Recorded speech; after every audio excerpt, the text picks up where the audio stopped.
Start होता है golden aunt से। गोल्डन आंट जो ऑस्ट्रेलिया से अपने घर वापस आ रहा था। वैसे उसके पीछे कई सारे फ्लाइंग बीस्ट थे। ये वाइवर्न्स और ड्रैगन उसके साथ थे या उसे मारने के लिए दौड़ा रहे थे, ये तो हमें फ्यूचर में ही पता चलेगा। सीन शिफ्ट होता है सवाना में, जहाँ एक भयंकर लड़ाई चल रहा था। वुल्फ्स और मिस्टी माउंटेन के बीच जिंदगी और मौत का खेल चल रहा था। वहीं पे ही ब्लड वुल्फ बुल डीमन के चंगुल में अब फंस चुका था। उसके लास्ट खेल ग्रेविटी में फंस के अब वो हिल भी नहीं पा रहा था। तुम्हें क्या लगा मैं तुम्हारे साथ आमने सामने से लड़ाई करूंगा? बेवकूफ वुल्फ, मैं तो पहले से ही यही प्लान किया था। तुम्हारे पास अगर स्पीड है तो मेरे पास ग्रेविटी है। अब मरने के लिए तैयार हो जाओ, मैं तुम्हारा चिथड़े चिथड़े उड़ा दूंगा। बोल के बुल डीमन अपना बैटल एक्स उठाता है और वो ब्लड वुल्फ की तरफ धीरे धीरे चलने लगता है। उसके दिल में खौफ क्रिएट करने लगता है। ब्लड वुल्फ अब काफी डर गया था। अब वो जान गया था कि अब वो मरने वाला है। रुक जाओ, मुझे मत मारो, मैं तुम्हारे काफी काम में आ सकता हूँ। वुल्फ्स को लीड करने में लेके मिस्टी माउंटेन को बढ़ाने में भी मैं काम में आ सकता हूँ। बोल के ब्लड वुल्फ गिड़गिड़ाने लगता है, अपनी जिंदगी के लिए रहम की भीख मांगने लगता है। पर बुल डीमन कहाँ किसी की सुनने वाला था। वो तो अपना हथियार पहले से ही उठा चुका था और उसी बैटलिक एक्स से बुल डीमन ब्लड वुल्फ की टुकड़े करने लगता है। और इस नजारे को देख मून वुल्फ शॉक में पड़ जाता है। मून वुल्फ अफसोस नहीं जताता, बल्कि वो गुस्से से भड़कने लगता है और ब्लड वुल्फ का बदला लेने के लिए वो अपनी डार्क एनर्जी को एक्टिवेट कर देता है। पर वहाँ कुछ गड़बड़ था और ये बात मून वुल्फ महसूस कर लिया था। जिस नाइनटेल फॉक्स के पहले 4 पूंछ थे, अब उसके एक्स्ट्रा एक पूंछ निकलने लगी थी। उसके चारों ओर स्पिरिचुअल एनर्जी गैदर होने लगी थी। 5 पूंछ हो या 9 पूंछ, मैं तुम्हें यहीं पे खत्म कर दूंगा। बोल के मून वुल्फ मून बीम से नाइनटेल फॉक्स पे हमला कर देता है। पर उस मून बीम को नाइनटेल फॉक्स अपनी दुरस्ती आंख से ब्लॉक कर देती है। खुद नाइनटेल फॉक्स भी कंफ्यूज थी, क्योंकि उसकी स्पिरिचुअल एनर्जी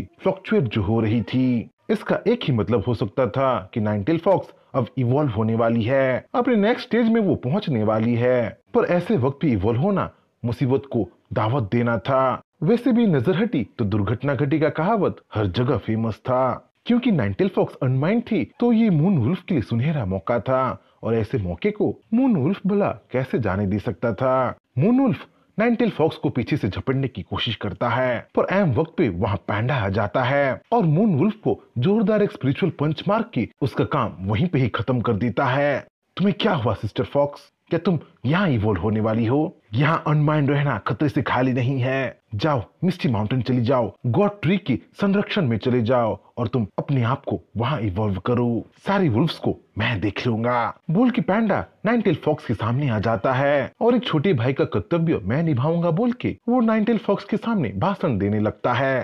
पर इससे पहले कि नाइनटेल फॉक्स वहाँ से जा पाए, वहाँ और एक खतरा आ धमकता है। अबिसल क्रू, जो 3 साल पहले जियो के बीस्ट के साथ लड़ा था, जो डिवाइन फ्लावर को पाने में सबसे बड़ा अड़चन बना था, पता नहीं वो कहां से वहां आ गया था और मिस्टी माउंटेन की बीस्ट को देखते ही उन पे हमला करने लगा था। अपने अबिसल बीम से चारों तरफ हाहाकार मचाने लगा था। चाहे वो वुल्फ हो या मिस्टी माउंटेन की बीस्ट हो, वो किसी को भी नहीं छोड़ रहा था। रुक जाओ कौवे, मुझे एक सेल्फी तो लेने दो, मैं तुम्हारा भुट्टा बना दूंगा अगर मेरा सेल्फी खराब आया तो। बोल के पैंडा जहाँ एबिसल क्रो को धमकाने लगा था, वहीं एबिसल क्रो तो उसे तबाह करने में लगा था। तभी अचानक कोई वहाँ लाइटनिंग स्पीड से आ जाता है और डायरेक्टली वो एबिसल क्रो के गर्दन पे वार करता है। तुम लोग अभी तक जिंदा हो? पिछली बार तुम लोगों ने मुझे डिवाइन फ्लावर लेने से रोका था और अब की बार तुम लोग मून वुल्फ और ब्लड वुल्फ की लाश को लेने से मुझे रोक रहे हो। तुम लोग आखिरकार मर क्यों नहीं जाती? पिछली बार तुम लोग मेरे चंगुल से बच गए थे, पर इस बार तुम लोग यहीं पे ही मारे जाओगे। बोल के एबिसल क्रो मुंह खोल के सारे बीस्ट पे एबिसल ब्लास्ट करने लगता है। पर इससे पहले कि वो कुछ कर पाए, उसके मुंह के अंदर गोल्डन आंट घुस जाता है और अंदर से ही उसके गर्दन को काट देता है। कैसे हो सब लोग? मैं लौट आया हूँ और देखो तुम लोगों के खाने में मैं कौवा बनाया हूँ। बोल के गोल्डन आंट हंसी मजाक करने लगता है। कब के बिछड़े हुए दोस्तों के साथ फिर से एक होने लगता है। पर वहाँ एक प्रॉब्लम उठ खड़ा हुआ था। नाइनटेल फॉक्स अनकॉन्शियस हो गई थी। बार बार स्पिरिचुअल एनर्जी फ्लक्चुएट होने की वजह से अब वो बेहोश हो गई थी। नाइनटेल फॉक्स की हालत को देखते ही गोल्डन आंट समझ जाता है कि उसके साथ क्या हुआ है। गोल्डन आंट सबको बताता है कि नाइनटेल फॉक्स के अंदर अब 2 तरह की एनर्जी हैं जो एक दूसरे को रेजिस्ट कर रहे हैं। नाइनटेल फॉक्स के अंदर से जोरदार स्पिरिचुअल एनर्जी निकल रहा है और इसलिए उसे जल्दी से जल्दी गॉड ट्री के पास ले जाना बेहतर है। सारे वुल्फ्स को अब कैद कर लिया गया था और उन सबको ट्रांसपोर्ट करने का जिम्मा अब रैट्स पे था, किंग जाओ पे था और रैट्स के मास्टर लैंग फेंग पे था। सब लोग मिस्टी माउंटेन के लिए निकल ही रहे थे कि तभी किसी के आने का आहट होने लगता है और उनकी ओर जो भी आ रहा होता है वो बहुत पावरफुल होता है, क्योंकि वो जोरदार स्पिरिचुअल एनर्जी रिलीज जो कर रहा होता है। किंग जाओ उन सबको अच्छी तरीके से पहचानता था। वो लोग आयरन नाइट्स थे जो कि फेडरेशन से बिलोंग करते थे और मर्डरस वाइब रिलीज कर रहे थे। उन सबको लीड कर रहा था एक पैंडा जो शायद एक लायन पे सवार था और वो मिस्टी माउंटेन के पैंडा को अच्छी तरीके से पहचानता था। जाओ तुम लोग जाओ, वैसे भी नाइनटेल फॉक्स सिस्टर को मास्टर की संरक्षण की जरूरत है, इनसे मैं निपटता हूँ बोल के गोल्डन आंट आगे बढ़ ही रहा था कि उसे पैंडा रोक लेता है। नहीं, इनसे मैं निपटूंगा, ये लोग मेरे लिए आए हैं बोल के पैंडा सबको मिस्टी माउंटेन भेज देता है और वो खुद आयरन नाइट्स के सामने आ जाता है। क्या है मोटू, तुम यहाँ क्यों आए हो? पता है, मुझे थोड़ी देर के लिए लगा कि इधर कोई आलू लुढ़कता हुआ आ रहा है, बाद में पता चला कि वो तुम हो बोल के मिस्टी माउंटेन का पांडा फेडरेशन के पांडा का मजाक उड़ाने लगता है। तुम काफी बड़े हो गए हो, अब तो पलट के जवाब भी देने लगे हो। तुम उनके साथ चले क्यों नहीं गए? क्या तुम्हें लगता है कि तुम मुझे हरा पाओगे? इतना कॉन्फिडेंस आ गया है तुम में, तुम्हें जल्दी ही मेरे पावर का स्वाद मिलेगा और एल्डर्स के साथ ऐसे बात करने का सजा भी मिलेगा। पर इससे पहले कि मैं तुम्हें मारूं, मैं तुमसे एक सवाल पूछना चाहता हूँ। 3 साल पहले तुम एक शहर में एक लड़की को बचाने के लिए गए थे, क्या वो तुम्हारी गर्लफ्रेंड थी? बोल की फेडरेशन का पैंडा मिस्टी माउंटेन की पैंडा से सवाल पे सवाल करने लगता है, उसे थोड़ा बहुत धमकाने भी लगता है। फेडरेशन का पैंडा आयरन ईटर ट्राइब का किंग था जो फेडरेशन के कई पिलर में से एक था, जिसके बलबूते पे अभी तक फेडरेशन खड़ा था। वो भी थर्ड ट्रांसन ऑर्डर का बीस्ट था जो कि अकेले ही 3 साल पहले की बीस्ट इन्वेजन को रेजिस्ट किया था और एक फॉरबिडन रीजन को तो फ्लैट कर दिया था, अकेले ही तबाह कर दिया था। वो फेडरेशन का पांडा मिस्टी माउंटेन के पांडा के साथ पता नहीं ये उल जरूर बात क्यों कर रहा था। उससे पहले मिस्टी माउंटेन का पांडा एक गर्लफ्रेंड बना दिया था, पता नहीं इससे वो क्यों आग बबूला हो रहा था। अच्छा ये बताओ व्यूअर्स, ये साउकिन कौन थी और वो जियो से कैसा रिश्ता बनाई थी?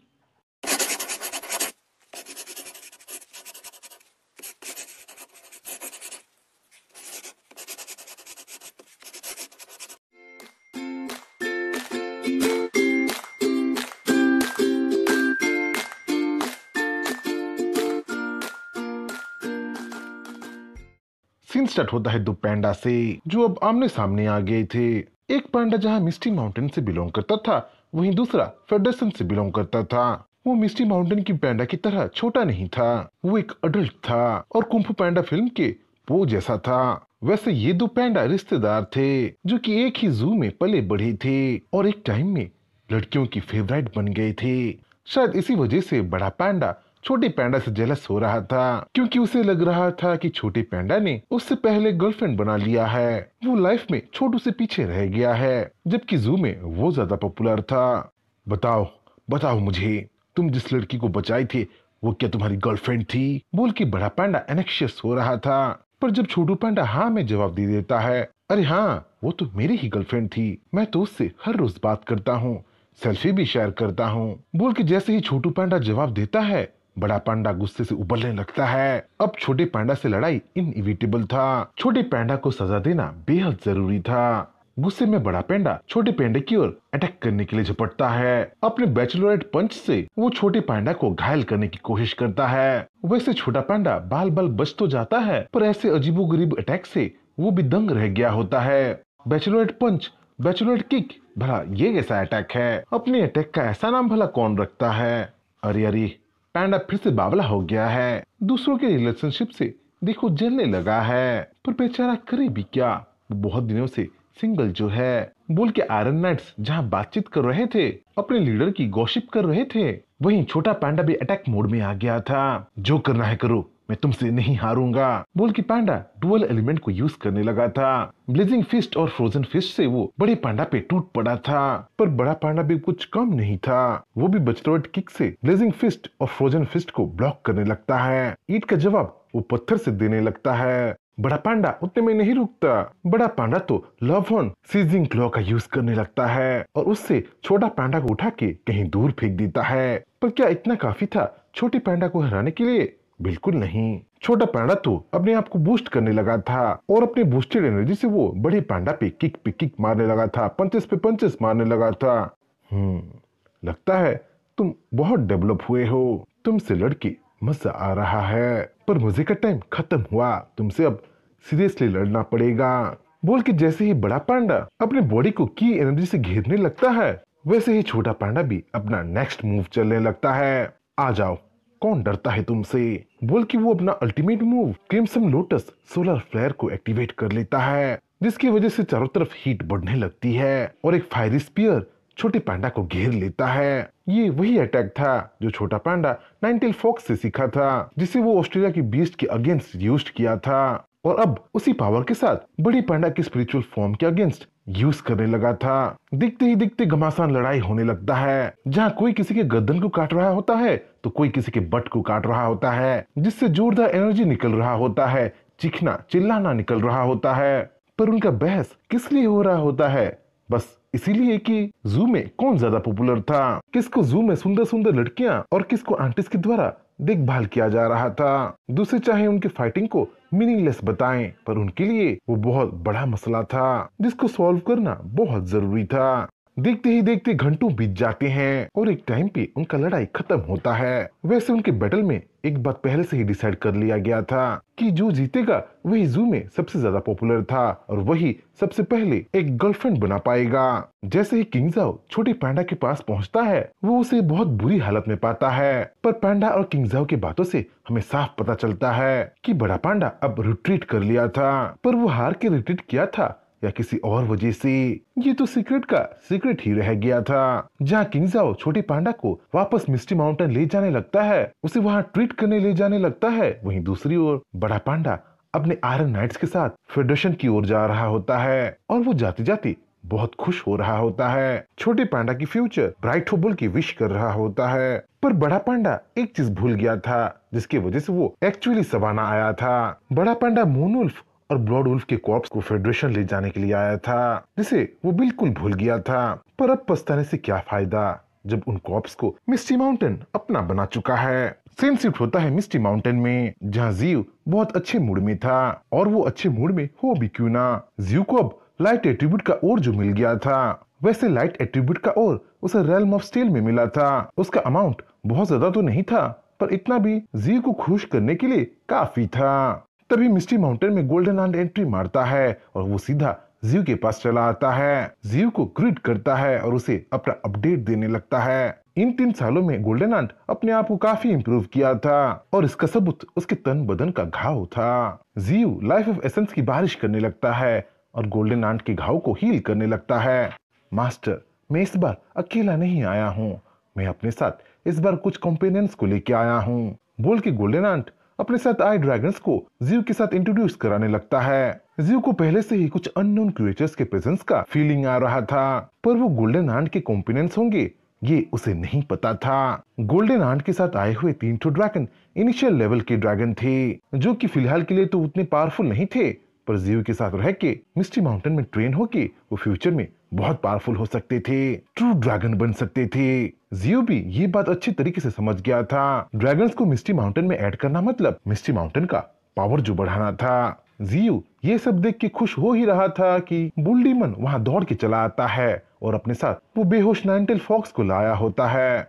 मास्टर, मास्टर, नाइनटेल फॉक्स को कुछ हो गया है, एल्डर सिस्टर पता नहीं क्यों उठ नहीं रही है, बोल के बुल डीमन घबराते हुए जियो के पास आता है। जियो नाइनटेल फॉक्स को देखते ही समझ जाता है कि नाइनटेल फॉक्स अब इवॉल्व होने वाली है, पर उसके बॉडी में अब दूसरी एक एनर्जी आ गई है, शायद उसके प्रीडिसेसर्स की, उसके पूर्वजों की एनर्जी अब नाइनटेल फॉक्स में समाने लगी है। इसीलिए जियो बुल डीमन को एक एडवाइस देता है, एडवाइस कि वो नाइनटेल फॉक्स को स्पिरिचुअल पूल में ले जाए और उसे वो स्पिरिचुअल पूल में लिटा दे। सीन शिफ्ट होता है स्मोक सिटी में, जहाँ साओजिन अपने लिए एक अपार्टमेंट ले ली थी। उस अपार्टमेंट में वो क्यानकिन, व्हाइट टाइगर और अपने भाई के साथ रह रही थी। साओजिन का भाई और व्हाइट टाइगर दिन भर बस गेम्स खेलते रहते थे और लगातार इलेक्ट्रिक बिल बढ़ाते रहते थे। इसी की वजह से व्हाइट टाइगर को साओजिन जोरदार पिटाई भी देती थी, पर क्या फायदा, उसके मोटे दिमाग में कुछ घुसती जो नहीं थी। वहीं क्यान किन भी थी जो दूसरे से उल्टा हमेशा अपनी बॉडी को कल्टीवेशन में बिजी रखती थी। अब क्यान किन थर्ड ट्रांसफर ऑर्डर में पहुंच गई थी और तो और कुछ न्यू स्किल्स भी पा ली थी। अब क्यान किन दूसरों के ब्लड को कंट्रोल कर सकती थी और तो और दूसरों के ब्लड से अपने आप को हील भी कर सकती थी। बस इतना ही नहीं, वो अपनी सीड को दूसरों की बॉडी में डाल भी सकती थी और अपनी सीड को एक्सप्लोर करके वो एनिमीज को मार भी सकती थी। क्योंकि क्यानकिन इतने सारे न्यू स्किल्स पा ली थी, तो अब टाइम आ गया था कि वो मिस्टी माउंटेन वापस चली जाए और अपने प्यारे मास्टर से मिल के वापस आए, उससे थोड़ा तारीफ बटोरे।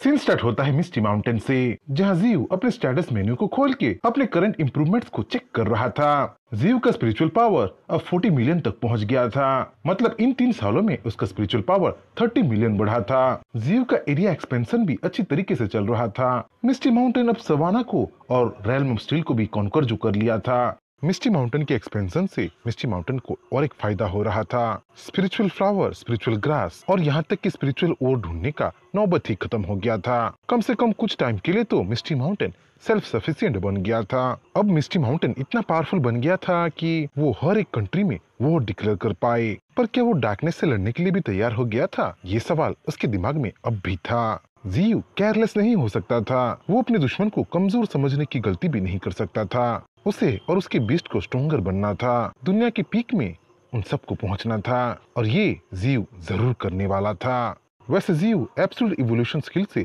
वाकिफ तो हो गया था, पर अब उसे हेवनली आई से मर्ज करना था।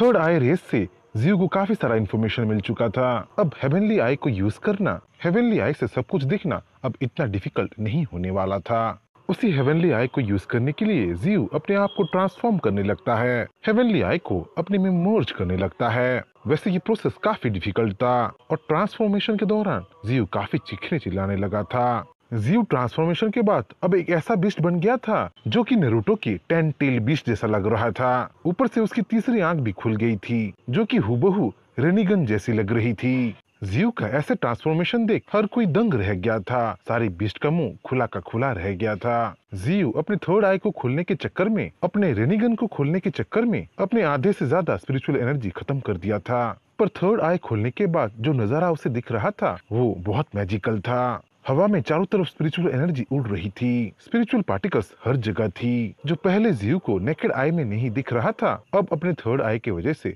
सब कुछ क्लियरली दिख रहा था। जीव थर्ड आई के बारे में और ज्यादा जानना चाहता था, इसीलिए वो अपने नॉर्मल स्टेट में आ जाता है और अपनी कॉन्शियसनेस को अपने एक रूट में ट्रांसफॉर्म करके वो खुद को निहारने के लिए चला जाता है। वो खुद का आईना बन जाता है। Heavenly eye 9 realm of heaven को पोजेस करता था। Dimension of fire, dimension of ice, dimension of earth, dimension of thunder, dimension of void, dimension of life, dimension of light. हर एक डायमेंशन को हेवनली आई खोल सकता था, उनको अपने पॉकेट स्पेस में ग्रो कर सकता था। डायमेंशन के बारे में पढ़ते ही जीव सरप्राइज हो जाता है। जीव कभी नहीं सोचा था कि एक टाइम ऐसा भी आएगा जब वो खुद डायमेंशन को कंट्रोल कर पाएगा, पर फिलहाल के लिए उसे कोई डायमेंशन नहीं दिख रहा था। तभी वो रेनिगन के मैगथमस को देखने लगता है। उसके रेनिगन में 7 मैगथमस थे जो 7 टू एलिमेंट्स को दर्शा रहे थे। मतलब अब जीव अब खुद का एलिमेंटल रेल्म बना सकता था और टाइम के साथ उनको ग्रो कर सकता था। उस स्किल का टेस्ट करने के लिए जीव अपना एक ब्रांड न्यू रेल्म खोल देता है जो फिलहाल के लिए बस 10 स्क्वायर फुट का एरिया होता है। पर कोई बात नहीं, वो टाइम जल्द ही आएगा जब जीव का रेल्म एक एक वर्ल्ड जैसे बड़ा हो जाएगा और जीव 7 दुनियाओं का मास्टर कहलाएगा, द ग्रेट गॉड ट्री कहलाएगा। जीव अपने फ्यूचर के बारे में सोच ही रहा था कि उसके पास 9 टेल फॉक्स आ जाती है जो ब्रेक थ्रू करके थर्ड ट्रांसन ऑर्डर की पीक में पहुंच गई होती है। 9 टेल फॉक्स भी बहुत खुश थी कि उसका मास्टर अब हेवनली आई पा चुका है, पर वो सरप्राइज तब हो जाती है जब जीव उस पे हमला करने को बोलता है। 9 टेल फॉक्स, तुम धीरे धीरे ग्रो हो रही हो और जब थर्ड स्पिरिचुअल टाइड आएगा तो तुम फोर्थ ट्रांसन ऑर्डर में पहुंच जाओगी। तुम और ज्यादा पावरफुल बन जाओगी और तुमसे मुझे यही उम्मीद है। पर फिलहाल के लिए तुम्हें मेरा एक काम करना होगा। मुझ पे तुम फुल फोर्स से अटैक करो, झुलसाती हुई आग तुम मुझ पे लॉन्च कर दो, बोल के जियो नाइनटेल फॉक्स को कमांड देने लगता है। नाइनटेल फॉक्स कंफ्यूज तो बहुत हो रही थी और अपने मास्टर को अटैक करने के लिए झिझक भी रही थी, पर फिर भी वो अपने मास्टर का कमांड एक्सेप्ट करती है और इन्फेर्नो ब्लास्ट से जियो पे वो हमला करने लगती है। पर जो आग सब कुछ जला के राख कर सकता था, वही आग जियो के सामने गायब हो रहा था, मानो उसी आग को कोई निगल रहा था। वैसे हो भी वैसा ही रहा था। जियो ने अपने रेनिगन को एक्टिवेट कर दिया था और रेनिगन स्किल से वो फायरी रेल्म का गेट खोल दिया था। जो रेल्म कुछ देर पहले बस 10 स्क्वायर फीट का था, अब झुलसती हुई आग को ऑब्जर्व करके वो रेल्म अब एक्सपैंड हो गया था, 3 स्क्वायर मीटर का बन गया था। जियो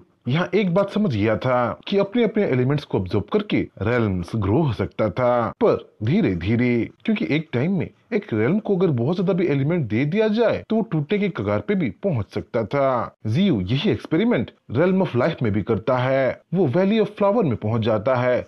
valley of flower misty mountain में एक ऐसी जगह थी जहाँ हर तरीके की स्पिरिचुअल हर्ब, स्पिरिचुअल फ्लावर उगाई जाती थी। वैली ऑफ फ्लावर को मेंटेन करके डिवाइन फ्लावर और बटरफ्लाई करती थी। उन्हीं की मेहनत से वैली ऑफ फ्लावर में फ्लोरा फ्लोरिश हो रही थी और जिस भी बीस्ट को स्पिरिचुअल हर्ब की जरूरत थी वो वैली ऑफ फ्लावर पहुंच जाता था और अपनी जरूरतों को पूरा करता था। पर आज वहाँ कुछ अजीब हो जाता है। जियो वहाँ पहुँच के पूरे वैली ऑफ फ्लावर के लाइफ को ही ऑब्जर्व कर लेता है। इससे वो रेल्म ऑफ लाइफ को 1000 स्क्वायर मीटर तक तो एक्सपेंड कर लेता है, एक बड़ा विला बनाने का लायक तो बना देता है, पर वैली ऑफ फ्लावर को बंजर बना देता है। अपने वैली ऑफ फ्लावर की ऐसी हालत देख डिवाइन फ्लावर और बटरफ्लाई टूट पड़ते हैं, पर वो कर भी क्या सकते हैं। अब बस एक ही चीज बच गया था, अपनी मेहनत से फिर से वैली ऑफ फ्लावर को फ्लोरिश करने का, वैली ऑफ फ्लावर में फिर से फ्लोरा को ग्रो करने का। तभी जियो के पास आर्टिक स्नो बेयर का लीडर आ जाता है। ये आर्टिक स्नो बेयर वही आर्टिक स्नो बेयर था जिसे नॉर्दर्न बाउंड्रीज को गार्ड करने का जिम्मा सौंपा गया था। अगर वो वहाँ आया है तो नॉर्दर्न बाउंड्रीज में जरूर कुछ हुआ होगा।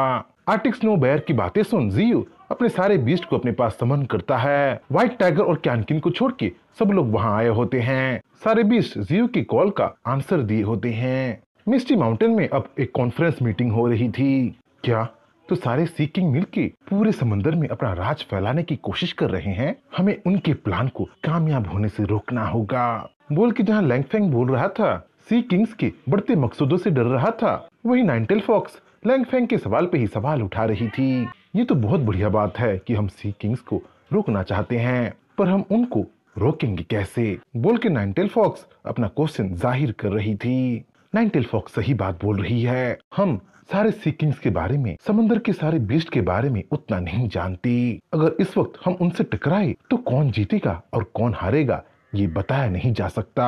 उनके पास कई सारे ट्रम्प कार्ड हो सकते हैं जिनके बारे में हमें नहीं पता है, बोल के वुली मैमथ नाइनटेल फॉक्स का साथ देने लगता है। और इस बात पे वो अकेला नहीं था, मुझे भी मेरे गर्लफ्रेंड से बहुत कुछ पता चला है। इंसानों ने समुद्र को एक्सप्लोर करना ही बंद कर दिए हैं, पर समंदर की बीस्ट लैंड को एक्सप्लोर करते जा रहे हैं। हमारे बारे में उनको सब कुछ पता है और इस जनरेशन में इंफॉर्मेशन ही सब कुछ है, बोल के पैंडा भी वुली मैमथ और नाइनटेल फॉक्स के साथ मिल जाता है। ऑस्ट्रेलिया से तो मुझे भी बहुत कुछ पता चला है। समंदर में एक से बढ़ के एक सी किंग है, पर सी किंग को अगर छोड़ दिया जाए तो समंदर में और भी कई सारे बीस्ट ट्राइब हैं। समंदर से हमें सच में बहुत ज्यादा खतरा है जिसे हमें हल्के में नहीं लेना चाहिए, बोल के गोल्डन आर्ट सलाह दे ही रहा था कि बीच में किंग्स कूद पड़ता है। मास्टर, सी बीस्ट ने लैंड पे जरूर हमला किए हैं, पर मिस्टी माउंटेन को वो ज्यादा कुछ डैमेज नहीं दिए हैं। क्या सारे सी किंग्स के साथ, सारे सी के बीस्ट के साथ हमारा लड़ना जरूरी है, बोल के किंग्जाओ क्वेश्चन उठा ही रहा था कि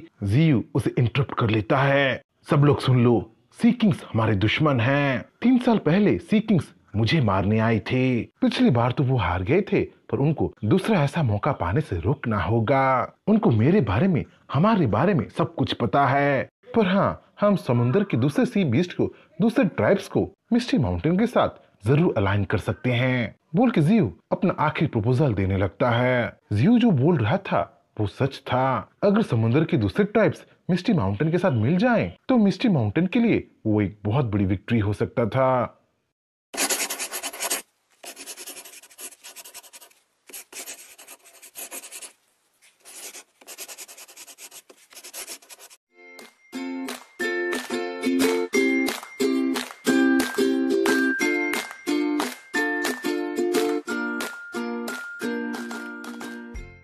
सीन स्टार्ट होता है मिस्टी माउंटेन से, जहाँ जियो एक मीटिंग बिठाया था और मीटिंग में सी बीस्ट के बारे में क्या किया जाए उसके बारे में डिस्कशन चल रहा था। सी बीस्ट को ऐसे छोड़ा नहीं जा सकता था क्योंकि सी बीस्ट उस लेवल के थ्रेट थे जिनसे निपटना जियो को आसान नहीं लग रहा था। पर ये रूल सी के हर एक बीस्ट पे लागू नहीं हो रहा था। जियो के लिए बस सी किंग्स थ्रेट थे। सी किंग के कंपेनियंस और मालिक थ्रेट थे। समुद्र में और कई सारे सी क्रिएचर्स थे और उनके ट्राइब्स थे। अगर नेगोशिएशन अच्छा हो तो ये दूसरे सी ट्राइब्स मिस्टी माउंटेन के अलाइज बन सकते थे। समुद्र के दूसरे सी ट्राइब्स को जल्दी से जल्दी ढूंढना था और इस काम के लिए जियो पैंडा को चुन लिया था। पैंडा, मेरा भरोसा तुम पे है। तुम इकलौते ऐसे बीस्ट हो जो समुद्र की सरफेस पे इजीली मूव कर सकते हो। हमें जल्दी से जल्दी सी ट्राइब्स के साथ कांटेक्ट करना है। 15 दिनों में स्पिरिचुअल टाइड आने वाला है और उससे पहले हमें अपने कॉम्पिनियंस को बढ़ाना है। बोल के जियो पैंडा पे अपना जिम्मेदारी सौंप देता है और पैंडा को मस्का लगा लगा के उसको हाँ बुलवा ही देता है। सीन शिफ्ट होता है नॉर्दर्न बाउंड्रीज पे, जहाँ पैंडा समंदर को जमा के अपने लिए रास्ता बना रहा था। वो कोस्टल एरिया से काफी दूर आ गया था। लग रहा था कि वो काफी समय से समंदर को जमा जमा के आगे बढ़ रहा था और इस काम को करते करते वो अब थक चुका था। ओए होए, मैं इस काम में कैसे फंस गया। मुझे ये काम लेना ही नहीं चाहिए था। बोल के पैंडा कंप्लेन कर ही रहा था कि उसके आइस को तोड़ के उसे शॉक करके उसके सामने कोई आ जाता है और वो अनफेमिलियर नहीं बल्कि फेमिलियर फेसेस होता है। पैंडा के सामने अब ओरोची और वेल आ गए थे। ओरोची अब काफी बड़ा हो गया था। एक टाइम ऐसा था जब उसके पास बस 3 ही सर थे और ग्रो करने के लिए, डेवलप होने के लिए जियो ने उसको वेल को सौंप दिया था। वो आइडिया काम में आ गया था क्योंकि ओरोची समंदर में ट्रेन कर करके, कल्टीवेशन कर करके अब 3rd ट्रांसन ऑर्डर का हो गया था। द 5 हेडेड स्नेक बन गया था। ओए, कहाँ थे तुम लोग?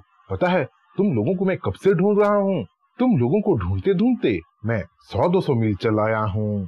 और ओरोची, तुम तो काफी बड़े हो गए हो। तुम तो लेवल में इस व्हेल के बराबर हो गए हो। बोल के पैंडा अपना गुस्सा दिखाने लगता है और ओरोची का ऐसा ग्रोथ देख के वो खुश भी होने लगता है। अरे क्या बताऊं, अब समुद्र के चारों तरफ सी किंग्स की आंखें हैं और कोस्टल एरिया तो बिल्कुल सेफ नहीं है। हम लोग भी इंफॉर्मेशन के लिए स्काउटिंग कर रहे थे और तुमसे मिलने के लिए यही जगह हमें सबसे सेफ लगा। अच्छा, क्या अपडेट है बताओ हमें। बोल के व्हेल पैंडा से जियो के ऑर्डर के बारे में पूछने लगता है, जिससे पैंडा सबको जियो का कमांड सुनाने लगता है। पैंडा बताता है कि व्हेल को और ओरोची को सी के डिफरेंट ट्राइब से कांटेक्ट करना था। उनको मिस्टी माउंटेन के साथ मर्ज करने के लिए नेगोशिएट करना था और ये काम जल्दी से जल्दी होना चाहिए था। ओए व्हेल, तुम्हें पता है मिस्टी माउंटेन जल्दी ही वॉर में जाने वाला है और अगर वॉर हुआ तो तुम्हारा ओरका रेस ही सबसे ज्यादा डैमेज उठाएगा। क्या तुम उसके लिए प्रिपेयर हो? बोल के पैंडा व्हेल से क्वेश्चन करने लगता है। हाँ, व्हेल प्रिपेयर था। अपने मास्टर जियो के लिए वो कुछ भी करने के लिए तैयार था और इसमें वो अकेला नहीं था, उसका ओरका रेस भी उसका साथ दे रहे थे। जियो द गॉड ट्री से वो इतना ज्यादा इम्प्रेस जो हो गए थे। लड़ाई जब भी होता है वो अपने साथ कई सारे लाइफ्स को लेता है। ये बात व्हेल अच्छी तरीके से जानता था, इसीलिए वो जियो के कमांड को एक्सेप्ट कर लेता है और समुद्र के अंदर से ज्यादा सी ट्राइब्स को रिक्रूट करने के लिए वो ओरोची के साथ समुद्र की गहराइयों में चला जाता है। उन दोनों को जाते देख पैंडा भी एक टाइम पे इमोशनल हो जाता है। पैंडा जैसा भी हो, वो अपने कॉम्पेनियंस के बारे में, अपने फैमिली के बारे में बहुत सोचता था, बस इमोशनली वो दिखा नहीं पाता था। सीन शिफ्ट होता है मिस्टी माउंटेन में, जहाँ जियो डेवलप हो रहे सी किंग को घूरे जा रहा था। वैसे ये वही सी किंग था जिसे जियो मैजिक सिटी में हराया था, जिसके पास कोई भी स्किल को कॉपी करने का काबिलियत था। अब वही सी किंग अपनी सारी मेमोरी खो चुका था, जियो का इटर्नल कैदी बन गया था। सी किंग्स का एक टेंडेंसी होता है, टेंडेंसी की वो बैकवर्ड इवॉल्व होते हैं और इवॉल्व होते होते अपने सोचने समझने की काबिलियत को ही खो देते हैं, पर फिर भी अपने स्किल से वो समंदर के कई सारे बीच को कंट्रोल कर सकते हैं। इसी बात का फायदा उठाने के लिए जियो उस सी किंग के साथ अपने रूट्स को मर्ज कर देता है और अपने एलोंगेटेड रूट से जियो सी किंग के साथ समंदर की गहराइयों में पहुंच जाता है। क्योंकि सी किंग्स के जीन में सारे सी बीस्ट को समन करने का काबिलियत था, तो जियो उसी जीन्स का यूज करके सारे सी बीस्ट को अपने पास समन करने लगता है। पहले पहले तो कुछ नहीं होता, लग रहा था कि सी किंग का समन बेकार हो गया था। पर जैसे ही थोड़ा टाइम बीतता है, समंदर की गहराइयों से धीरे धीरे सारे सी बीस्ट इकट्ठे होने लगते हैं, अपने सी किंग के समन का आंसर देने लगते हैं। सी किंग के रूप में जियो काफी सारे सी बीस्ट को अपने पास इकट्ठा कर दिया था और उनका नंबर्स देख के वो खुद भी सरप्राइज हो गया था। समुद्र में कई सारे सी बीस्ट थे और एक ही बुलावे पे वो लाखों करोड़ों की संख्या में आने लगे थे। ये सब देख जियो समझ गया था कि दूसरे सी किंग्स अपना फुल पावर यूज नहीं कर रहे थे, अपनी सारी सेना सरफेस में नहीं ला रहे थे। सीन शिफ्ट होता है मरमेड क्वीन के पास, जो समुद्र के किसी कोने में अपना राज कर रही थी। अपनी पावर लेवल को वो बढ़ाती चली जा रही थी। अचानक वो कुछ महसूस करती है। वो महसूस करती है कि जो सी बीस्ट अपने सी किंग को खो के डोरमेंट हो गए थे, 3 साल तक चुप बैठे थे, वही सारे सी बीस्ट अचानक एक्टिव हो गए थे और कहीं जाने लगे थे। मरमेड क्वीन को कुछ और लगने लगता है। मरमेड क्वीन जानती थी कि वो सी किंग अब मर चुका था और उसको मारने वाला जियो द डेमोनिक ट्री था। उसके बीस्ट अगर एक्टिव हुए हैं, मतलब समंदर में कोई नया सी किंग उभरा है या फिर पुराना वाला सी किंग ही फिर से जिंदा हो गया है। चेक करने के लिए मरमेड क्वीन सारे सी बीस्ट का पीछा करने लगती है और उनका पीछा करते करते वो कुछ अजीब सा देखती है। समंदर के गहराई में कुछ बेर जैसा और स्नेक जैसा था, जिसने सारे सी बीस्ट को समन किया था और वही उनको अपनी आर्मी में रिक्रूट करना चाहता था। मरमेड क्वीन तो अपने कुछ आर्मी के साथ वहाँ आई थी और वो इस नए बीस्ट से डरने नहीं वाली थी। कौन हो तुम और यहाँ तुम क्या कर रहे हो? बोल के जैसे ही मरमेड क्वीन क्वेश्चन पूछने लगती है, जियो उसके क्वेश्चन का बैटल में आंसर देने लगता है। सही टाइम पे आई हो तुम। ये सारे सी बीस्ट अब मेरे हैं, ये टेरिटरी अब मेरा होने वाला है। उठो मेरे सारे सी बीस्ट, उठो और इस जलपरी को खत्म कर दो। बोल के जियो एल्सा द मरमेड क्वीन के साथ वॉर डिक्लेयर कर देता है। Elsa the mermaid queen third ट्रांसन order की बीस्ट थी, थर्ड ट्रांसन ऑर्डर के पीक में पहुंच गई थी।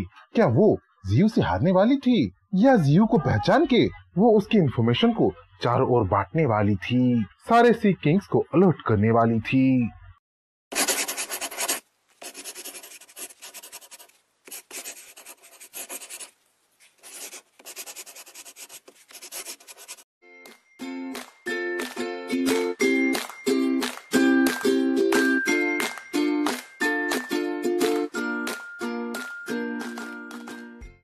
सीन स्टार्ट होता है समुद्र की गहराइयों से, जहाँ जियो एक्सप्लोरेशन करने के लिए पहुंच गया था, कुछ नया एक्सपेरिमेंट करने के लिए पहुंच गया था। अपने एक्सपेरिमेंट से जियो सो रहे सी ट्रैप्स को जगा दिया था, उनको मिस्टी माउंटेन के साथ मिलने का सुझाव भी देने लगा था। पर इस प्रोसेस में वो कुछ अनचाहा अटेंशन भी पा चुका था। समंदर के ऐसे हलचल से मरमेड क्वीन अपने सी हॉर्स पे सवार होके वहाँ अट्रैक्ट होके आ गई थी और जियो को वो दुश्मन की नजरों से देखने लगी थी। मरमेड क्वीन अभी तक जियो को पहचानी तो नहीं थी, पर वो इतना जरूर जान ली थी कि ये क्रिएचर सी किंग्स का दोस्त नहीं है बल्कि दुश्मन है।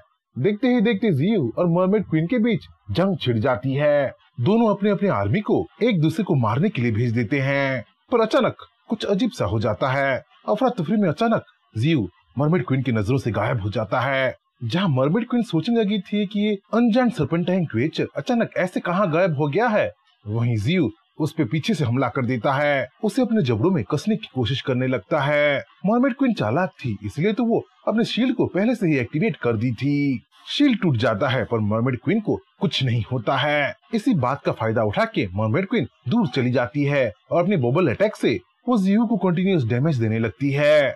ऐसे सस्ते अटैक से भला जियो को क्या होने वाला था? जियो तो समुद्र के अंदर सांप की तरह तैर रहा था। वहाँ जियो का एजिलिटी भी बढ़ गया था। बबल अटैक के बीच ही जियो आइस एज यूज कर देता है और इस स्किल से जियो मरमेड क्वीन के बबल अटैक को ही नहीं जमाता बल्कि खुद मरमेड क्वीन को भी जमा देता है।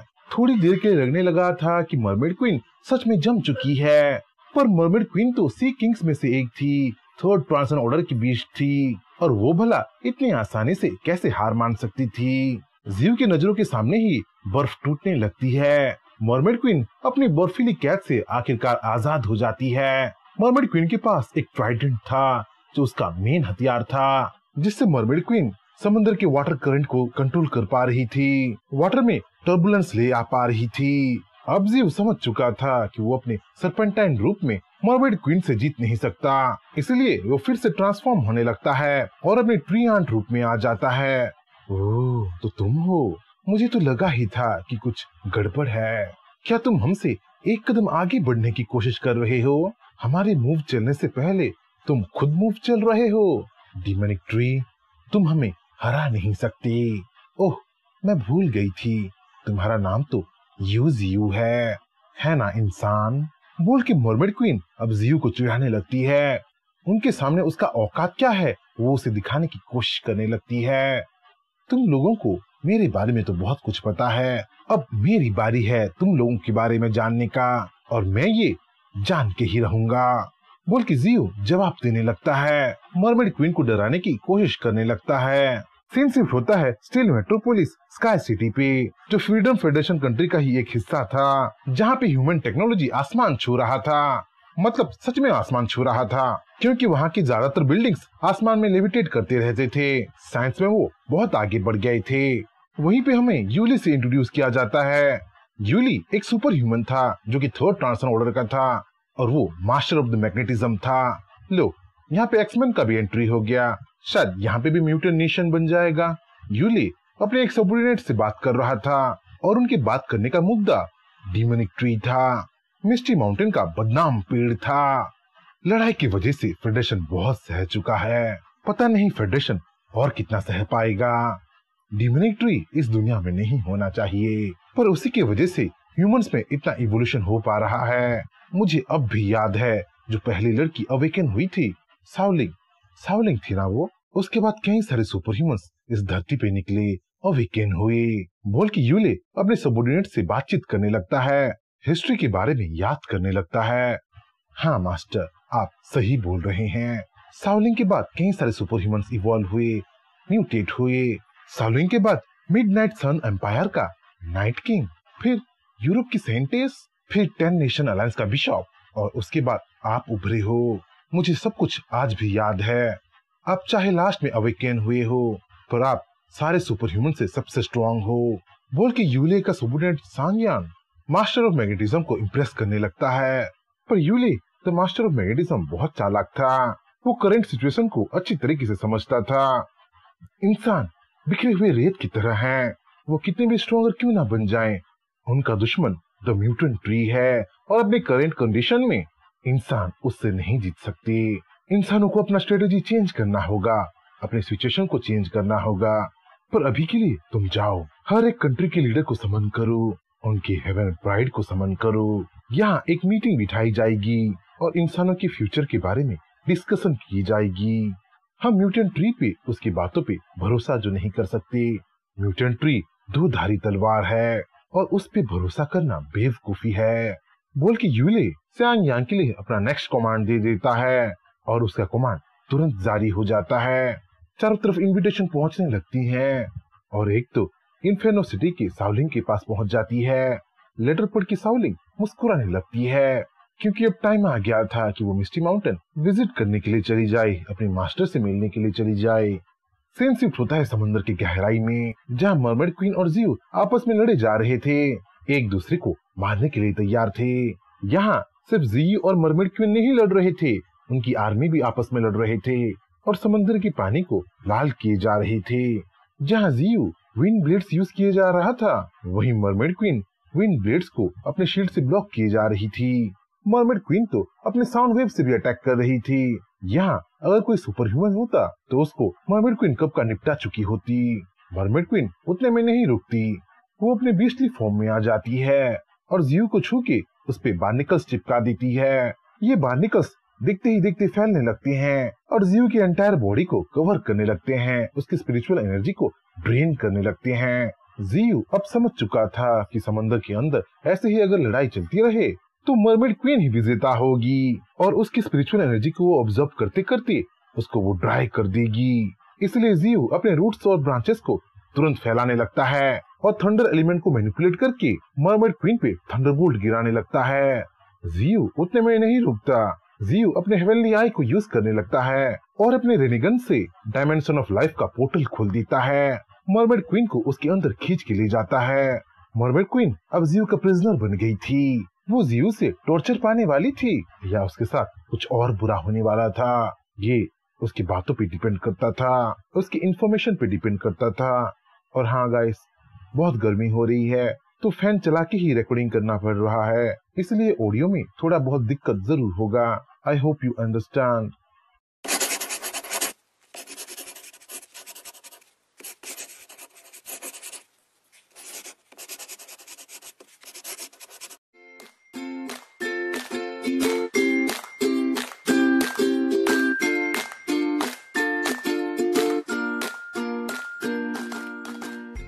सीन स्टार्ट होता है समंदर की गहराई से, जहाँ फिलहाल ही एक बैटल खत्म हुई थी। मरमेड क्वीन जियो से हार गई थी और उसकी डायमेंशन ऑफ लाइफ में ट्रैप हो गई थी। जियो सोए हुए जिस ट्राइब को जगाया था, जिनको उसने समन किया था, वो अब जियो का फुल सपोर्ट कर रहे थे। वो तो जियो को अपना न्यू एम्परर भी मान लिए थे। लड़ाई में मरमेड क्वीन के काफी सारे बीस्ट मारे गए थे। उनके अवशेष अब समंदर में तैरने लगे थे और उन्हीं अवशेषों को अब जियो के सी बीस्ट क्लीन भी करने लगे थे। वैसे मरमेड क्वीन एल्सा के पास बहुत सारे एबिलिटीज थे और उन सब को अब जियो स्टडी करने लगा था और कुछ से तो वो इम्प्रेस भी हुआ था। Mermaid queen Elsa third ट्रांसन order की पीक के बीच थी, जो अपने ग्रेसफुल संगीतों को समुद्र के गहराई तक पहुंचा सकती थी, समुद्र के डीपेस्ट क्रिएचर्स को इफेक्ट कर सकती थी और अपने मेलोडी ऑफ डेथ से वो किसी भी क्रिएचर को मार भी सकती थी। मरमेड क्वीन एल्सा के पास मरमेड टीयर बोल की एक स्किल था, जिससे वो किसी भी कर्स को हटा सकती थी, बड़ी से बड़ी घाव को हील भी कर सकती थी। वो तो इतनी पावरफुल थी कि अपने ट्राइडेंट से समंदर के करंट को कंट्रोल कर सकती थी, सुनामीस और टाइडल वेव भी क्रिएट कर सकती थी। पर क्या फायदा, क्योंकि वही मरमेड क्वीन एल्सा अब किसी अनजान जगह में कैद हो गई थी, अपने सी ट्राइब के साथ कांटेक्ट नहीं कर पा रही थी। ये कौन सी जगह है, कहाँ हूँ मैं, बोल के एल्सा छटपटा भी रही थी। दूसरी तरफ जियो अपने सी ट्राइब्स को गैदर कर रहा था। जाओ, चारों तरफ फैल जाओ, जाओ और अपने कंपेनियंस को बुला लाओ। 7 सी किंग्स के साथ जल्दी ही लड़ाई शुरू हो जाएगी और वो एक भयंकर बैटल होगी, बोल के जियो अपने सी बीस्ट को चारों तरफ फैलाने लगता है, अपने पॉपुलेशन को जल्दी से जल्दी बढ़ाने की कोशिश करने लगता है। अब टाइम आ गया था कि जियो सरफेस में चला जाए, पर इससे पहले कि वो सरफेस में जाए, अपने सी किंग के कॉर्प्स को, अपने कठपुतली को समंदर की गहराई में ही छोड़ देता है और खुद सरफेस वर्ल्ड की ओर जाने लगता है। सरफेस वर्ल्ड में जियो का और एक सरप्राइज इंतजार कर रही थी और वो सरप्राइज उसकी बेटी साओलिंग थी। साओलिंग, तुम कैसी हो और यहाँ क्या कर रही हो? अगर इंसानों को तुम्हारे यहाँ आने के बारे में पता चल गया तो बहुत बड़ी मुसीबत होगी, बोल के जियो साओलिंग से बातचीत करने लगता है, उसके बारे में पूछताछ करने लगता है। मैं बहुत बढ़िया हूँ मास्टर, और आप मेरे बारे में चिंता ना कीजिए। इन्फेर्नो सिटी मेरा बेस है, वहाँ सिर्फ मेरे लोग हैं, वो लोग मेरे इन्फॉर्मेशन को बाहर नहीं जाने देंगे।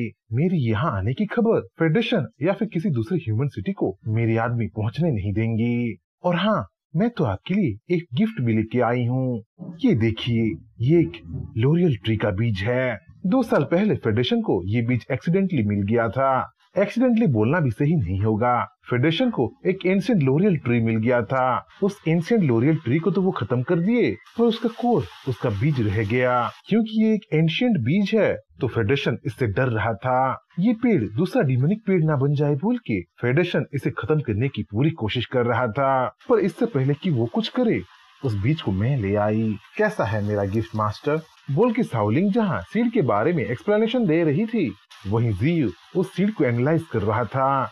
उस सीड में स्पिरिचुअल पावर भर भर के था और पावरफुल बनने का पोटेंशियल तो आसमान छू रहा था। उसे यूं ही जियो ऑब्जर्व करना नहीं चाहता था, उसे बढ़ने का, उसे ग्रो करने का जियो चांस देना चाहता था। इसलिए उस सीड को जियो अलग ही डायमेंशन में रख देता है और फिलहाल के लिए वो साओलिंग से बातचीत करने लगता है।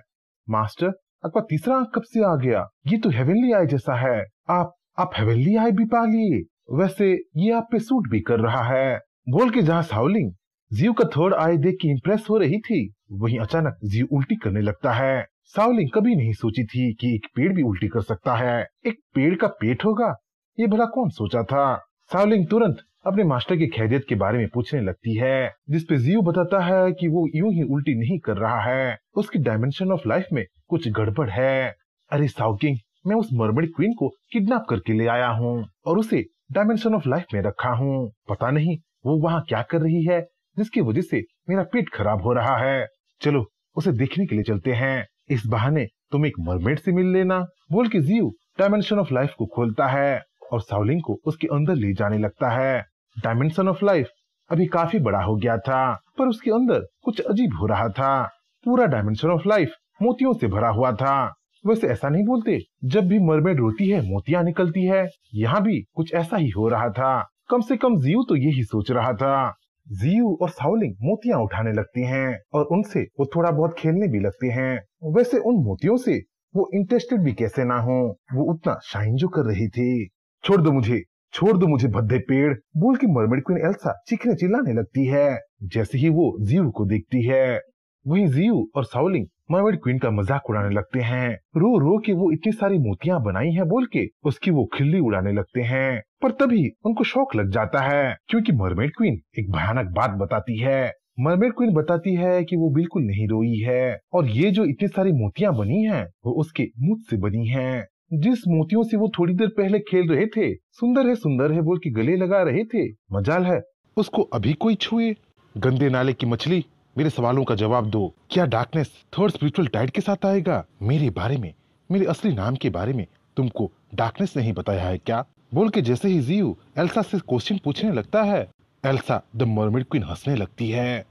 हाँ, तुमने सही पकड़ा है। मुझे तुम्हारे बारे में मेरे मास्टर नहीं बताया है, डार्कनेस नहीं बताया है। मेरे मास्टर ओमनीसेंट हैं, ओमनी प्रेजेंट हैं, उनसे कुछ भी छिपा नहीं है। मेरे मास्टर स्पिरिचुअल टाइड के साथ ही आएंगे, तब सी ट्राइब की गॉड पूरे कॉन्टिनेंट को समंदर के अंदर डुबा देंगे, सब कुछ खत्म हो जाएगा और उसके बाद एक नया दुनिया बनेगा, हमारी दुनिया बनेगा।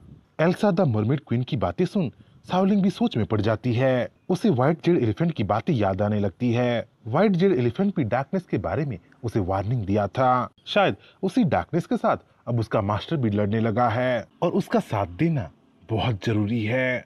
वैसे जियो एल्सा द मरमेड क्वीन से क्वेश्चन तो पूछ रहा था, पर इतना डायरेक्ट आंसर पाना तो वो भी उम्मीद नहीं किया था। अच्छा, मुझे तुम ये सब बता रही हो, क्या इससे तुम्हारा मास्टर खुश होगा? बोल के जियो पूछा ही था कि मरमेड क्वीन फिर से जोर जोर से हंसने लगती है। अरे अरे, तुम मुझे गलत समझ रहे हो या फिर अपने आप में कुछ ज्यादा ही ओवर कॉन्फिडेंस है। कोई फर्क नहीं पड़ता, तुम मेरे मास्टर के प्लान के बारे में जानो या ना जानो, तुम उन्हें रोक नहीं सकते। जल्दी ही सारे कॉन्टिनेंट्स का खात्मा हो जाएगा, एज ऑफ ट्री बस नाम का ही रह जाएगा। एल्सा द मरमेड क्वीन से इतना सुनना ही काफी था। अब जियो के नेक्स्ट मूव चलने का टाइम आ गया था, इसलिए वो और सावलिंग डायमेंशन ऑफ लाइफ से बाहर निकल आते हैं और पीछे एल्सा द मरमेड क्वीन को छोड़ आते हैं। कहाँ जा रहे हो तुम दोनों, कहाँ जा रहे हो? कब तक मैं यहाँ कैद रहूंगी? मुझे यहाँ कैद करने से तुम्हारा कोई फायदा नहीं होगा। मरमेड क्वीन की ऐसी बातें सुन अब जियो गुस्सा होने लगा था और उसी गुस्से में वो मरमेड क्वीन को समझा देता है। वो उसे समझा देता है कि मरमेड क्वीन तब तक कैद रहेगी जब तक जियो खुद डार्कनेस को ना हरा दे या फिर डार्कनेस के हाथों वो खुद ना मारा जाए।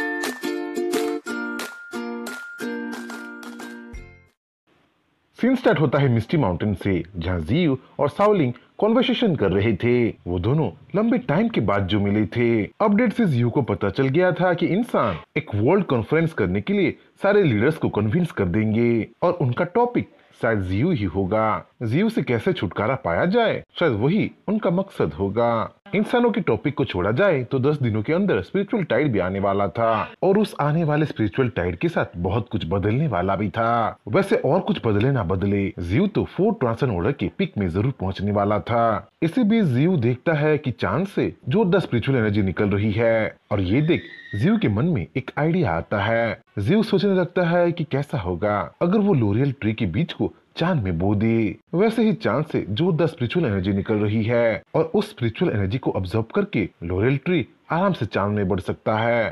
पर क्या जियो अपने करंट स्टेट में चांद तक पहुंच पाएगा? वो पहुंचे ना पहुंचे, पर कोशिश वो जरूर करेगा।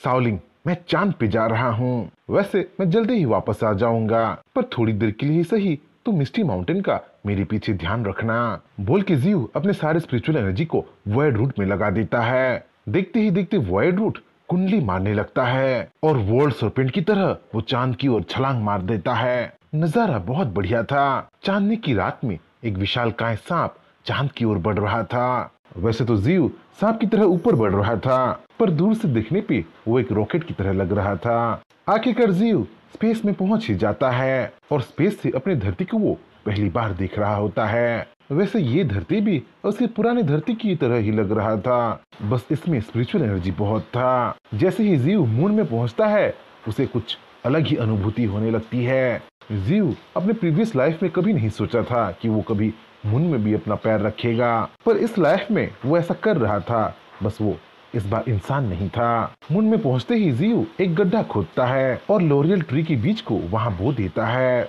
ये तुम्हारा नया घर है, यहाँ तुम आराम से स्पिरिचुअल एनर्जी को अब्सॉर्ब करो और एक मजबूत पेड़ बन के दिखाओ, जर्मिनेशन करो, बोल के जहाँ जीव लोरियल ट्री के बीच से बातचीत कर रहा था, मतलब अपने थॉट्स को उसके अंदर ट्रांसफर कर रहा था, वही नीचे धरती में हंगामा हो रहा था। ओए वो क्या है? वो तो सीधा मून की ओर जा रहा है। अरे क्या वो कोई रॉकेट है? अरे नहीं, वो तो कोई बीस्ट जैसा लग रहा है, बोल के नीचे धरती में सबका ध्यान जीव पे आ गया था। ब्रेकिंग न्यूज, सोर्स से हमें पता चला है कि चांदनी की रात में एक अनजान सा क्रिएचर चांद की ओर बढ़ रहा है। कुछ सोर्स से तो हमें ये भी पता चला है कि वो एक विशालकाय पाइथन है, पर वो चांद की ओर क्यों बढ़ रहा है वो रीजन अभी तक अनक्लियर है, बोल के तो जीव के बारे में ब्रेकिंग न्यूज भी आ गया था। अरे इतना बड़ा सांप है? अरे मैं तो सुना हूँ कि जितना बड़ा सांप होता है उसे मार के खाने में उतना ही मजा आता है, बोल के तो लोग उल जुलूल बातचीत भी करने लगे थे। वहीं जीव की ऐसी हरकत से कुछ टाइटन रेस भी जग चुके थे और वो लोग जीव को अपना प्रॉफिट मानने लगे थे, अपना मसीहा मानने लगे थे। शायद फ्यूचर में जीव की आर्मी में विशालकाय टाइटन्स भी ज्वाइन करने वाले हैं। दूसरी ओर जीव चांद को एक्सप्लोर करना चाहता था। चांद की अनदेखी जगहों को वो देखना चाहता था। चांद में आइस एलिमेंट की स्पिरिचुअल पावर बाढ़ की तरह बह रही थी, क्योंकि जीव लॉन्चिंग के टाइम ही अपने ज्यादातर स्पिरिचुअल एनर्जी को खत्म कर चुका था, इसलिए वो धरती की ओर लौटने लगा था। वरना तो वो चांद में रह के कुछ और देर ट्रेनिंग करना चाहता था। जीव की चांद जाने का अचीवमेंट अब छिपा नहीं था, अब पूरा धरती उसके बारे में जान चुका था। एक पेड़ जो फोर्थ ट्रांसन ऑर्डर का था अब वो चांद में पहुंच गया था, इसीलिए तो जो वर्ल्ड कॉन्फ्रेंस 2 महीने के अंदर होने वाला था वो अब 3 दिनों में होने वाला था, क्योंकि उनके लिए ये मैटर बहुत इम्पोर्टेंट था।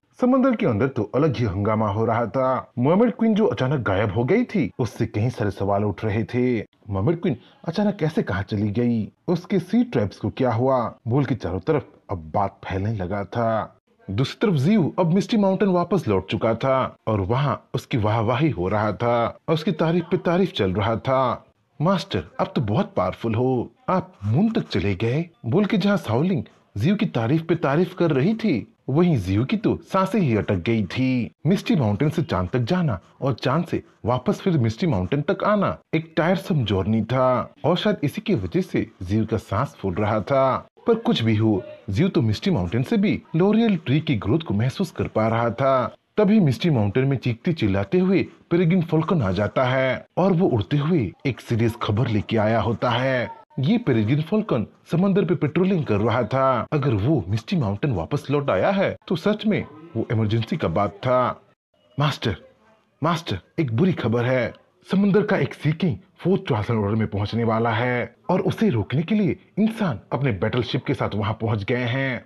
सीन शिफ्ट होता है समंदर में, जहां Yule the master of magnetism अपनी पूरी बैटेलियन के साथ आया था। वहां बस उसकी आर्मी नहीं थी, फेडरेशन की और हुआशा किंगडम की भी आर्मी थी। उनकी पूरी नेवी फोर्स डिप्लॉय हो चुकी थी। बैटलशिप से लेके कैरियर शिप भी मास्टर ऑफ मैग्नेटिज्म का साथ दे रही थी। यूले समुद्र के ऐसे एक पॉइंट में पहुंच जाता है जहां चारों तरफ लाशें बिछी हुई थी, कारकसेस फूल के चारों तरफ तैरने लगी थी। ये सब देख के यूले समझ जाता है कि यही वो पॉइंट है जहां इवोल्व हो रहा बीस्ट मौजूद है और उसी ने ही ये भयंकर तबाही मचा रखा है। तभी अचानक एक पॉइंट से जोरदार एनर्जी निकलने लगती है जो कि इवोल्यूशन का संकेत दे रहा होता है।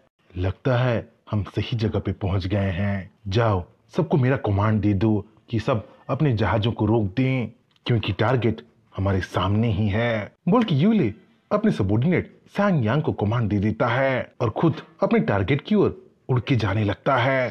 पर इससे पहले कि वो अपने टारगेट के पास पहुंचे, सी बीस्ट चारों तरफ से उसे घेर लेते हैं। पर क्या इससे मास्टर ऑफ मैग्नेटिज्म रुकने वाला था? बिल्कुल नहीं। तुम्हारी इतनी हिम्मत कि तुम मुझे रोकने की कोशिश करो, बोल के यूले मैसेज से अपने बटालियन को उनका नेक्स्ट कमांड देता है। यूले मैसेज से अपना कोऑर्डिनेट्स भेज चुका था, जिसपे उसके बटालियन को अब हमला करना था, अपने गाइडेड मिसाइल को टारगेट की ओर लॉन्च करना था।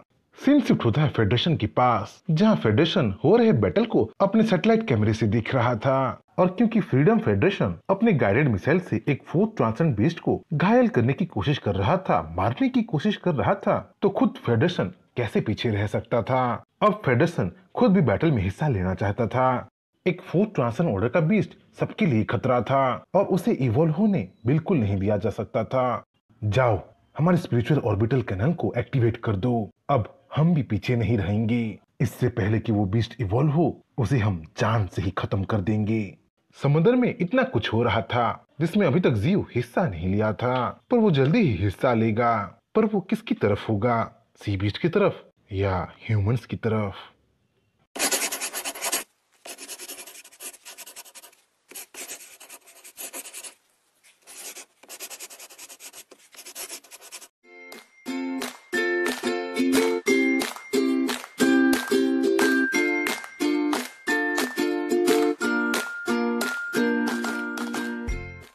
सीन स्टार्ट होता है समंदर से, जहां एक विशालकाय ड्रैगन बीस्ट अपने आप को इवोल्व किए जा रहा था, अपने आप को फोर्थ ट्रांसेंड ऑर्डर में पहुंचाने की तैयारी कर रहा था।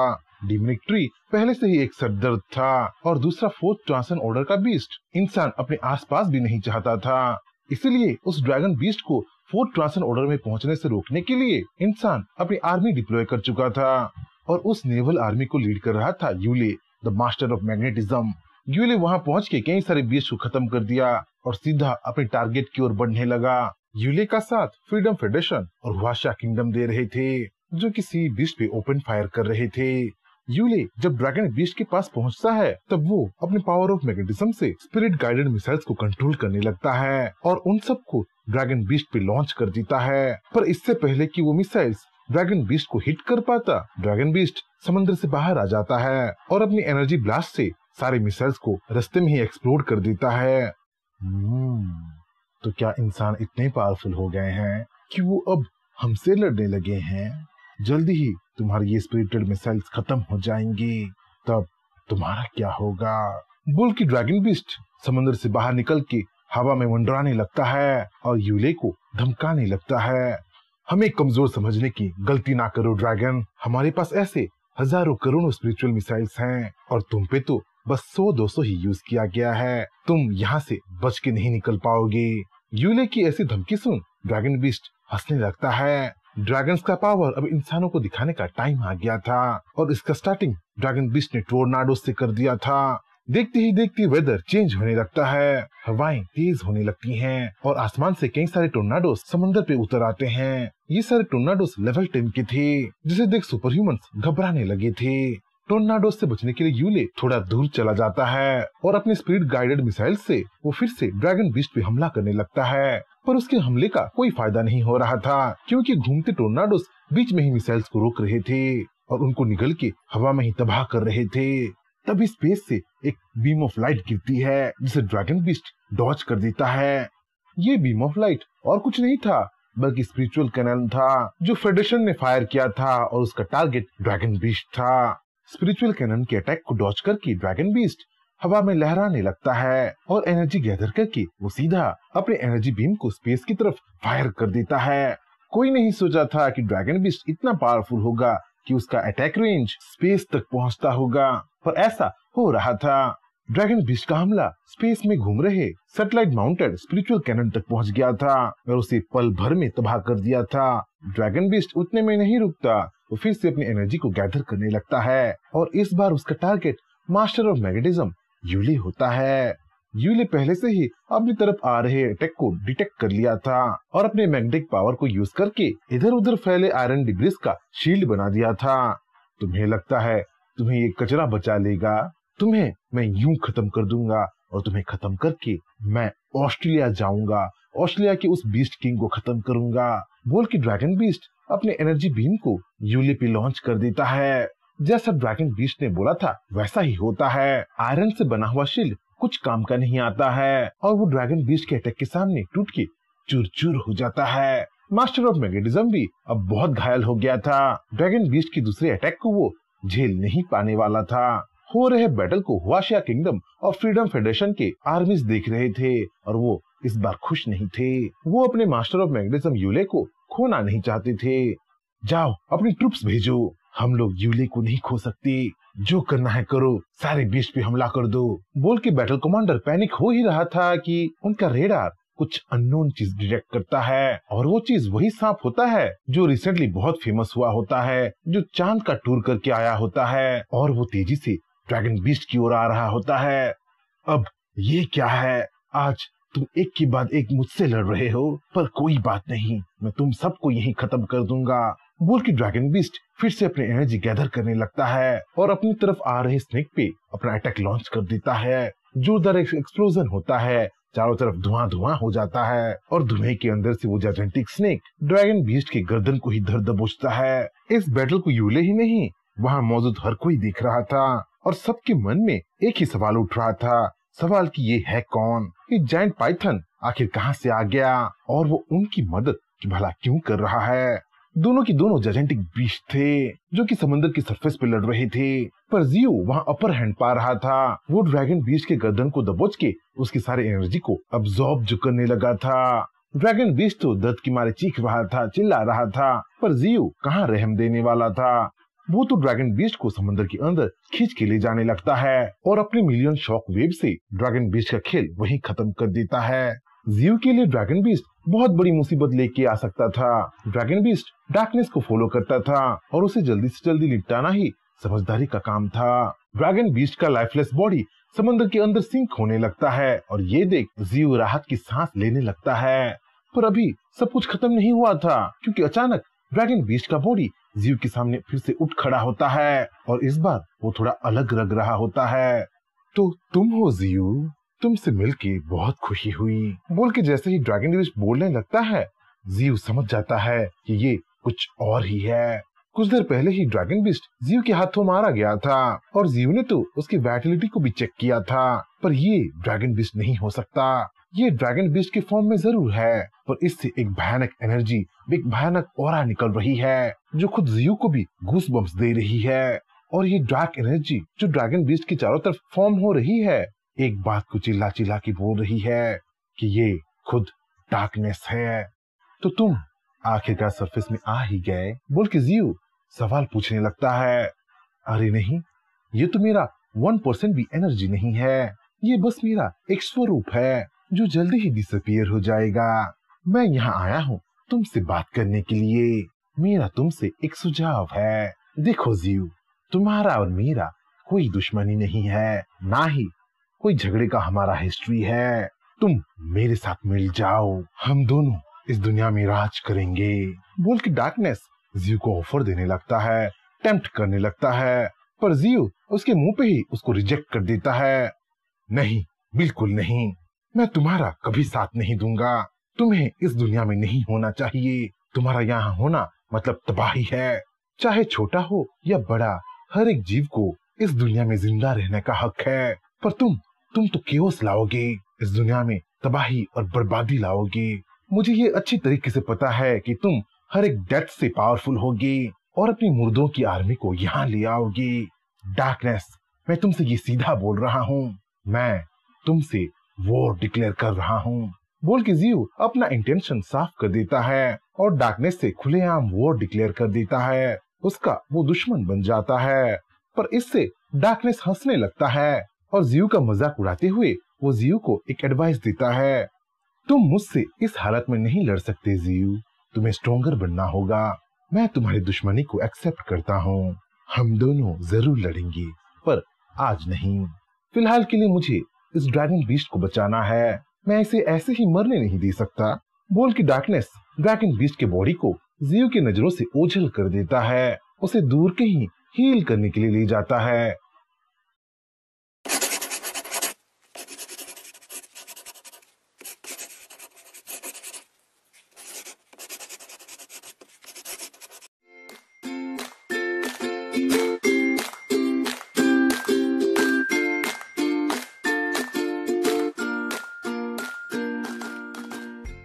सीन स्टार्ट होता है समंदर की गहराई से, जहाँ रिसेंटली एक बहुत बड़ी बैटल हुई थी। जियो एक ड्रैगन बीस्ट को हरा दिया था और ऊपर से वो डार्कनेस से भी मिल लिया था।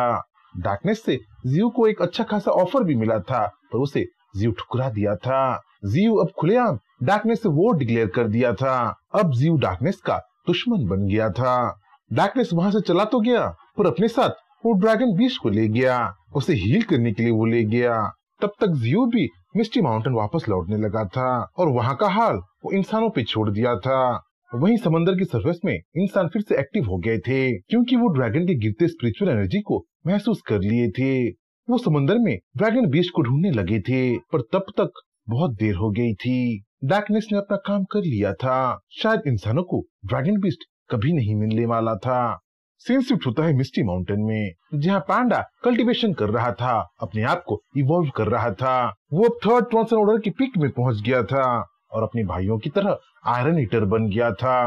पैंडा के ऐसे इवोल्यूशन से डिवाइन फ्लावर बहुत खुश हो रही थी। वो तो पहले से ही लुई द पैंडा को लाइक कर रही थी। पैंडा के ऐसे इवोल्यूशन से तो जियो भी खुश हो रहा था, पर इस वक्त उसका ध्यान किसी और चीज में था। ड्रैगन बीस्ट से लड़के अब 3 दिन बीत चुका था और धीरे धीरे स्पिरिचुअल टाइड आने का टाइम आ गया था। अब टाइम आ गया था कि जियो मिस्टी माउंटेन के सारे बीस्ट को अपने पास बुलाए, स्पिरिचुअल टाइड से उनको वाकिफ करवाए। इसलिए जियो अपने तीनों पेरेग्रिन फॉल्कन को समन करता है और मिस्टी माउंटेन के सारे बीस्ट को मिस्टी माउंटेन में वापस लाने का काम सौंप देता है। अब साउलिंग को काम सौंपने का टाइम आ गया था और उसे क्या काम देना था जियो को अच्छी तरीके से पता था।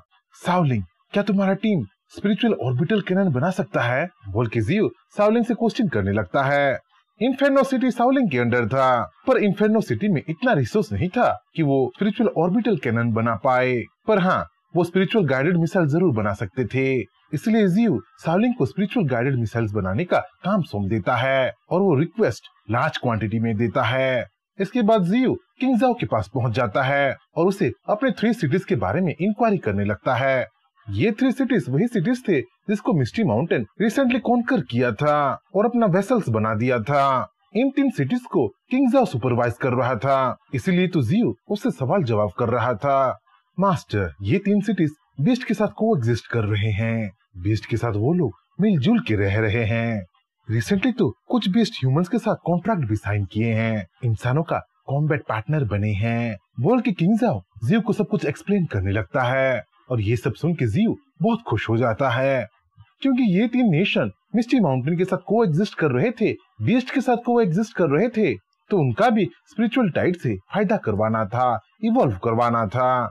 इसीलिए तो जियो स्पिरिचुअल टाइड के बारे में इंफॉर्मेशन भेजने का, इवोल्यूशन के बारे में इंफॉर्मेशन भेजने का काम किंगजाओ को दे देता है। पर यहाँ साउलिंग एक चीज करेक्शन करती है। वो किंगजाओ को एडवाइस देती है कि वो लोगों को तीनों नेशंस के सुपर ह्यूमंस को स्पिरिचुअल टाइड के बारे में जरूर बताए, पर स्पिरिचुअल टाइड का नाम सीधा ना लेके वो सारे सुपर ह्यूमंस को गॉड ट्री का मिराकल बताए। हाँ, एक तरीके से साउलिंग ठीक ही बोल रही थी। अगर तीनों नेशन के सुपर ह्यूमंस स्पिरिचुअल टाइड को जियो का मिराकल समझे तो वो जियो द गॉड ट्री पे और ज्यादा विश्वास करने लगेंगे, गॉड ट्री को अपना मसीहा समझने लगेंगे। किंगजाओ सब कुछ समझ लेता है और तीनों नेशन को आने वाले मिरेकल के बारे में समझाने के लिए, उनको उसके लिए प्रिपेयर करने के लिए उनके पास तुरंत चला जाता है। अब जियो साउलिंग को डार्कनेस के बारे में बताने लगता है। साउलिंग, मैंने उसे देखा, मैंने खुद डार्कनेस को देखा। वो डार्कनेस का बस थोड़ा सा ही हिस्सा था, पर उससे जो एनर्जी निकल रहा था, जो ऑरा निकल रहा था, वो बहुत ज्यादा पावरफुल था। मुझे लगने लगा था कि मैं पावरफुल हो गया हूँ, मैं डार्कनेस का सामना करने के लिए तैयार हो गया हूँ। पर जब वो मेरे सामने सचमुच आ गया, मेरा तन बदन कांपने लगा, मुझे गूस बम्स आने लगा। तब मुझे पता चला कि मैं कितना कमजोर हूँ। बोल के जियो अपने एनकाउंटर के बारे में बताने लगता है, डार्कनेस के मुलाकात के बारे में बताने लगता है, जिसपे साउलिंग जियो को दिलासा देने लगती है। साउलिंग जियो को समझाती है कि वो चिंता ना करे, उसके बीस्ट वो खुद हमेशा उसका साथ देंगे और वो डार्कनेस को जरूर हराएंगे। साउलिंग ठीक ही बोल रही थी। डार्कनेस के बारे में चिंता करने से ज्यादा जियो को खुद के बारे में चिंता करना चाहिए, खुद को स्ट्रॉन्गर बनाना चाहिए, और जियो वो जरूर करेगा। सीन शिफ्ट होता है मून में, जहाँ जियो का बोया हुआ बीज अब उगने लगा था। स्पिरिचुअल एनर्जी को ऑब्जर्व करके वो अब अपना स्वरूप लेने लगा था। लोरियल ट्री अब बहुत ज्यादा सुंदर दिख रहा था, चांद की तरह वो एक मास्टरपीस जैसा लगने लगा था। जियो मिस्टी माउंटेन में रह के भी लोरियल ट्री को महसूस कर पा रहा था। जियो जान चुका था कि लोरियल ट्री अब बड़ा हो रहा है, पर अभी तक वो फुल्ली ग्रो नहीं हुआ है। वैसे चांद पे तो इंसान भी रिसर्च कर रहे थे, उसे एक्सप्लोर करके उसे हमेशा मॉनिटर कर रहे थे। वैसे तो कुछ बच्चे भी अपने टेलीस्कोप से मून को देख रहे थे और मून में उग रहे ट्री को देख के वो सरप्राइज होने लगे थे। डैडी, मून में एक पेड़ उग रहा है और वो बहुत सुंदर लग रहा है। अरे चुप कर नालायक, तुम्हारा इमेजिनेशन कुछ ज्यादा ही हो रहा है। खेलना बंद करो और जाओ चुपचाप पढ़ाई करो, बोल के तो एक बच्चे और उसके बाप में बहस भी होने लगे थे। सीन शिफ्ट होता है एस्ट्रोनॉमी ब्यूरो में, जहाँ एस्ट्रोनॉट्स डिफरेंट प्लैनेट्स को स्टडी कर रहे थे और वो लोग मून पे एक प्लांट देख के सरप्राइज हो गए थे, शॉक में चले गए थे और तुरंत स्पिरिचुअल पावर मॉनिटरिंग ब्यूरो को इन्फॉर्म करने लगे थे। ये एक लोरियल ट्री है, पता नहीं ये कैसे मून पे उग गया है। अगर ये पूरी तरीके से बड़ा हो गया तो बहुत बड़ी मुसीबत होगी, इससे संतुलन बिगड़ सकता है। चांद और धरती के बीच जो मैग्नेटिक अट्रैक्शन है वो इस लोरियल ट्री से खत्म भी हो सकता है, और अगर ये लोरियल ट्री दूसरा डिमरिक ट्री बन गया तो हमारा मुसीबत दुगना हो सकता है, बोल के astronaut spiritual power monitoring bureau को इन्फॉर्म करने लगे थे। सीन शिफ्ट होता है मिस्टी माउंटेन में, जहाँ मिस्टी माउंटेन के सारे बीस्ट जियो के सामने जमा होने लगे थे। चारों पेरेग्रिन फाल्कन, क्रेन और वल्चर अब जियो के पास चले आए थे। आर्टिक स्नो बेयर अपनी सेना के साथ और स्नो जायंट के साथ जियो के पास जमा हो गए थे। स्पाइडर क्वीन अपने स्पाइडर आर्मी के साथ, मेंटिस क्वीन अपने मेंटिस आर्मी के साथ, आंट क्वीन अपनी आंट आर्मी के साथ, गोरिल्ला किंग अपनी गोरिल्ला आर्मी के साथ और तो और स्पाइडर मंकी अपने पूरे मंकी आर्मी के साथ सब के सब अब जियो के पास इकट्ठे होने लगे थे। वैसे वहाँ टाइगर आर्मी और रैट आर्मी भी पहुँच गई थी और उनके साथ फ्लेम सरपेंट भी आ गए थे। अगर ये सब है तो जियो के एलिट कैसे पीछे रहते, वो भी अब जियो के पास जमा होने लगे थे, जिसमें panda, nine tail fox, golden ant, bull demon, tyrannosaurus rex, woolly mammoth, ancient emperor alligator, honeypot badger, king जाओ, मेड्यूसा, लैंगफैंग, कैनकिन और सारे न्यू रिक्रूट्स भी आ गए थे। वहाँ सब आ गए थे, बस हाइड्रा द 5-हेडेड स्नेक और वेल रह गए थे जो एक मिशन में थे। सबको देख के जियो मुस्कुराता है और अपने वायर्ड रूट को हवा में लहराने लगता है और देखते ही देखते स्पिरिचुअल टाइड के लिए एक गेट खोल देता है। स्पिरिचुअल टाइड को महसूस करो मेरे बच्चों, इसे अब्सॉर्ब करके ग्रो करो, बोल के जियो अपना कमांड देख के स्पिरिचुअल टाइड में सबके साथ नहाने लगता है, उसे अब्सॉर्ब करने लगता है। सीन शिफ्ट होता है समुद्र की सरफेस में, जहाँ समुद्र की गहराई से एक आईबॉल निकल के आता है, जिससे डार्क एनर्जी लीक हो रहा होता है, जो कुछ सिनिस्टर करने का, कुछ इवल करने का प्लान कर रहा होता है।